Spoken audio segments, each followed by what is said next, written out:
نوښتګارو تخلیقګارو محققینو ډاکټر عباسین صاحب ډاکټر اظهار صاحب او ودود نعماني صاحب لیکل پې شوي دي نو دونه مجلد دونه حسن دی په هغې په ظاهري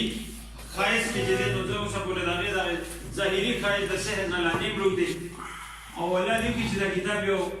زما لاس ته راشي دا زه وګورم په فیسبوک کې شیر کړم دوی ته احترامات په فیسبوک هم پیش کړم او سر یې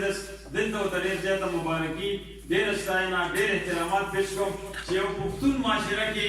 د خپل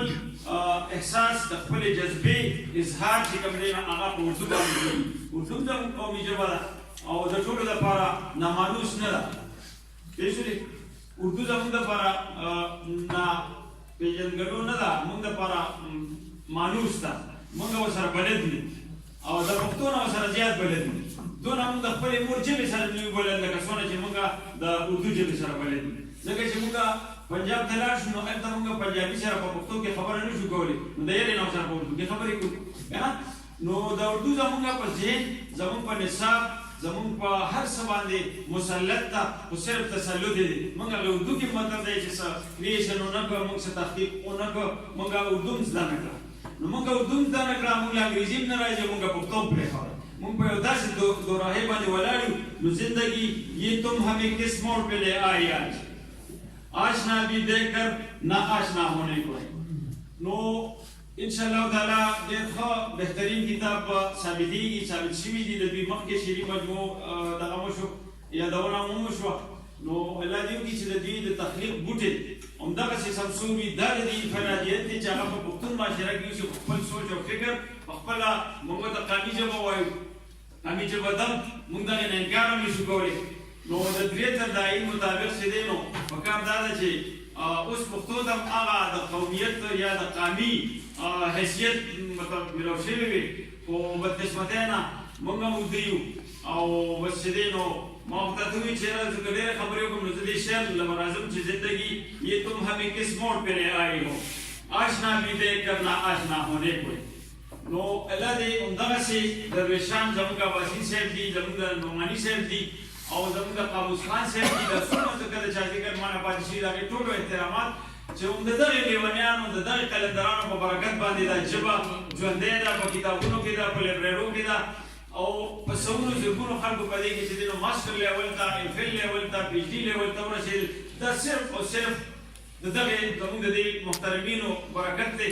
چې د دې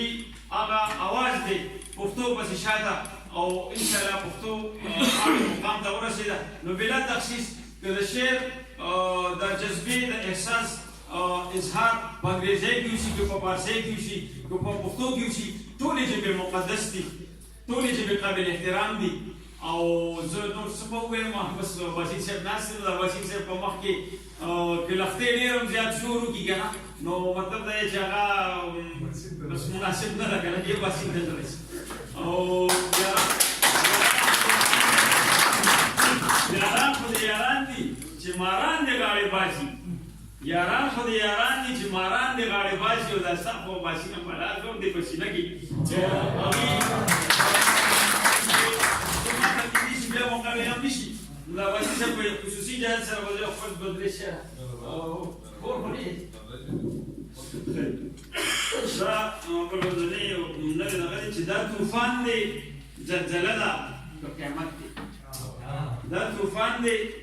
زلزله ده که قیامت دی چې د هر بنده په خوله کې شکایت دی او هغه خلک چې کرلي یې نفرت دی هغه خلک چې کرلي یې نفرت دی کر د ګلو ورته کړمه دا مې نیت دی هغه خلک چې کرلي یې نفرت دی کر د ګلو ورته کړمه دا مې نیت دی او د یو داسې پنجور سره اړم یم د یو داسې پنجور سره اړم یم چې په هره یو ساه کې یې وحشت دی او دا مې سوچ دغه مې فکر د روان یم دا مې سوچ دغه مې فکر د روان یم داسې نه چې بس وهلې مې پر لب کې او ستا په ظلم به تر څو داسې خاموش یم ستا په ظلم به تر څو داسې خاموش یم هلارېږم نه اوس کړی مې جرأت دی او شاید یې چې په حرامو او مردارو یې پیدا کړي په حرامو او مردارو یې پیدا کړي دې وطن کې د هغې سره عزت دی او یو قلم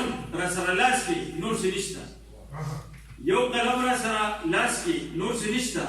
بس په دغه یو ډاډه دا د دولت